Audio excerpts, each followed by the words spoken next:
अगर आप महात्मा गांधी कह रहे हैं, ये लोग कहने लगे देखो हमने राम जी का नाम रखा, उसका विरोध है लोग कर रहे हैं, कैसे राम विरोधी हैं बताओ।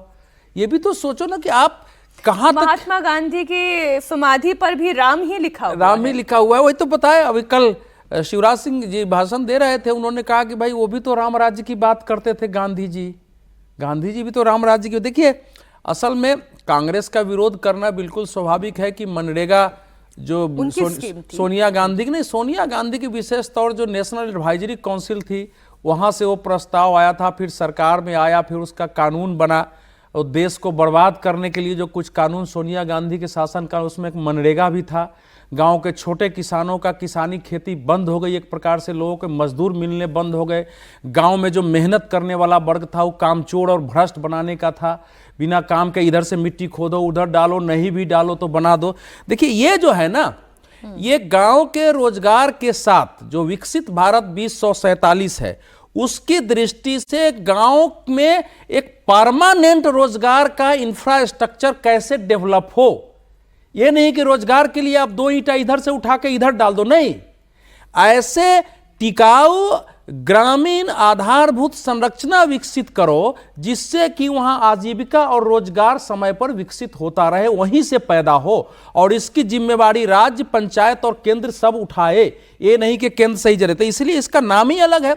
मैंने कल भी हम लोगों ने चर्चा की थी और फिर आज उसको दोहराता हूं कि ये मनरेगा कानून का नाम बदलना नहीं है। मनरेगा कानून जो था उसको समाप्त करने का बिल समाप्ति के साथ उसके विकल्प के रूप में इसको लाया गया। लेकिन सर ये जो प्रियंका गांधी कह रही है वो ये कह रही है ना कि सरकार को बस नाम बदलने की सनक है, एक सनक के चलते बस नाम बदलना है, काम से मतलब नहीं है। यही बात अखिलेश यादव ने कहा कि आपका तो काम ही ये है। इकाना स्टेडियम का भी तो नाम बदल दिया था और उसे अपना बना लिया था। सनक है या वाकई में बड़ा परिवर्तन? नहीं, देखिए नाम बदलने का तो राजनीतिक फैसला है। जब तक मनरेगा रहेगा, जब तक उस योजना का वही नाम रहेगा, तब तक उसका क्रेडिट वो मिलता रहेगा कांग्रेस पार्टी को। आप उसमें कितने भी बदलाव कर लीजिएगा वो माना जाएगा कि कांग्रेस पार्टी की योजना है।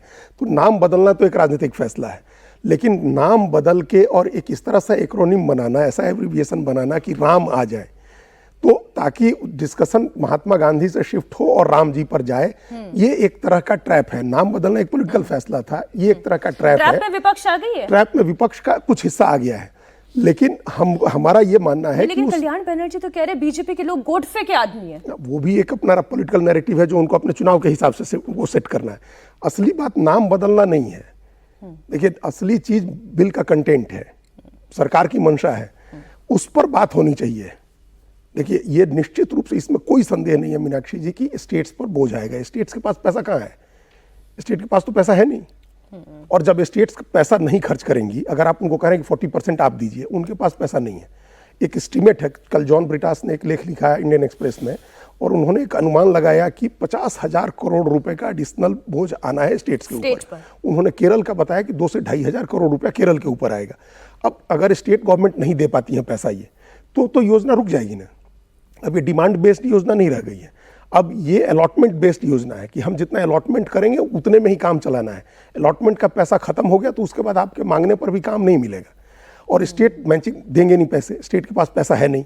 और तो फिर इसका मतलब कि आप काम करा लीजिए, पेमेंट डिले होने लगा, लोग काम की तरफ जाएंगे नहीं। ये धीरे धीरे इस योजना का मतलब समाप्ति की तरफ बढ़ जाएगा। ये इसको आप ये कह रहे हैं ऐसी योजना लाई है सरकार जो समाप्ति की तरफ लेकर जाएगी इस योजना को? पूरी तरह से वो जो पुरानी योजना चल रही है, नहीं इसमें थोड़ा पैसा नहीं होगा ना।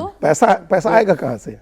सरकार भी तो पहले क्या होता था, पहले तो सरकार अलॉट करती थी और काम बढ़ गया। अगर ज्यादा लोगों ने काम मांग लिया तो उसको रिवाइज किया। पुराने पत्रकार सुनिए, इस सरकार के आने के पहले ग्रामीण विकास के कार्यक्रम 60-40 से ही चलते थे। नहीं, वो तो ग्रामीण विकास के कार्यक्रम अभी भी तो चल वही कर रहा हूं, सुनिए ग्रामीण सड़कें तो बनी रही हैं। सुनिए वही कर रहा हूं, सुनिए ना, वो जो पहले भी थे, जैसे नेहरू रोजगार योजना 60-40 पर चलता था, तो वो तो आवास योजना 60-40 पर था, पहले भी चलता था। अब आप फ्री बीज इतना डालेंगे कि आपके राज्य के पास पैसे नहीं रहे। राज्यों को भी अपने संसाधन विकसित करना, जब प्रधानमंत्री ये कहते हैं कि नौकरी से आप जो है उद्यमी बनिए अपने देश में, तो राज्यों को भी ये कर ले जाना पड़ेगा केंद्र के उस पर बहुत दिन नहीं। दूसरी बात है इसमें और भी है ना, जैसे कई योजनाएं जो है वो केंद्र ही भेजती है। जल से नल की योजना है मान लीजिए, बाढ़ के नियंत्रण इसमें यह भी है कि बाढ़ और सुखाड़ के लिए इसमें बहुत सारे हैं जो इंश्योरेंस के आधार पर मिलना है। तो ऐसा नहीं, इसको ऐसे जोड़ा है ना, बहुत प्रैक्टिकल बनाने की कोशिश हुई है। लेकिन डिस्कशन सर कहाँ आ गया ना सर, डिस्कशन जो है वो उस ट्रैप की तरफ आ गया जो सरकार ने बिछाया था और कांग्रेस उसमें फंस गई। बिल्कुल।